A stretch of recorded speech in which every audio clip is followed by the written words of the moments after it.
اعوذ باللہ من الشیطان الرجیم بسم اللہ الرحمن الرحیم۔ علم و شعور کے معزز دوستو السلام علیکم۔ ناظرین اکرام، آج کی ہماری ویڈیو دعا کی قبولیت کے حوالہ سے ہے کہ ہماری دعائیں قبول کیوں نہیں ہوتی اور وہ کون سے عمل ہیں جن کے باعث ہماری دعائیں رد کر دی جاتی ہیں اور قبولیت کے درجے کو نہیں پہنچتی۔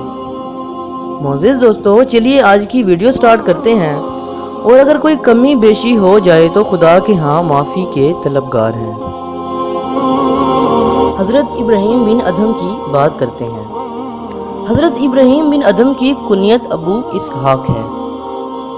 ایک دفعہ حضرت ابراہیم بن ادھم رحمۃ اللہ علیہ بصرہ کے بازار سے گزرے تو لوگ ان کے پاس جمع ہو گئے اور پوچھنے لگے، اے ابو اسحاق، رب ذوالجلال نے قرآن کریم میں فرمایا ہے کہ مجھے پکارو میں تمہاری دعائیں قبول کروں گا، اور ہم ایک عرصہ سے دعائیں کر رہے ہیں اور ہماری دعائیں قبول نہیں ہو رہی۔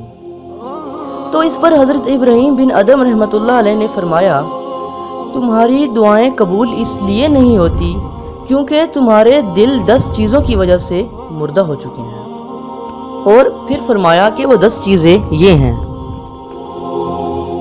تم اللہ کو پہچانتے ہو لیکن اس کا حق ادا نہیں کرتے۔ تم رسول اللہ صلی اللہ علیہ وآلہ وسلم سے محبت کا دعویٰ کرتے ہو لیکن آپ کی سنت کو چھوڑ دیتے ہو۔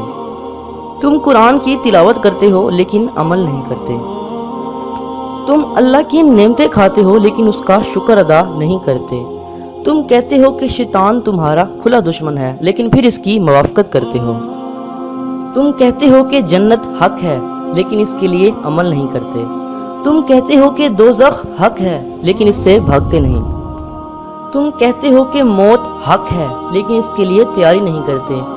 تم لوگوں کے عیب نکالنے میں مشغول ہو لیکن اپنے عیبوں کو بھول چکے ہو۔ تم اپنے مردوں کو دفن کرتے ہو لیکن ان سے عبرت حاصل نہیں کرتے۔ انہی 10 وجوہات کو بیان کرنے کے بعد فرمایا کہ یہی وجہ ہے کہ تمہاری دعائیں قبول نہیں ہوتی۔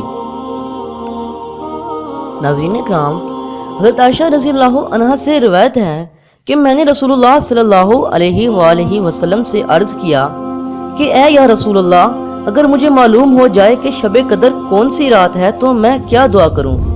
تو اس پر آپ صلی اللہ علیہ وآلہ وسلم نے فرمایا کہ یوں دعا کیا کرو، اے اللہ تو معاف کرنے والا ہے اور معاف کرنے کو ہی پسند کرتا ہے، بس مجھے معاف فرما دے۔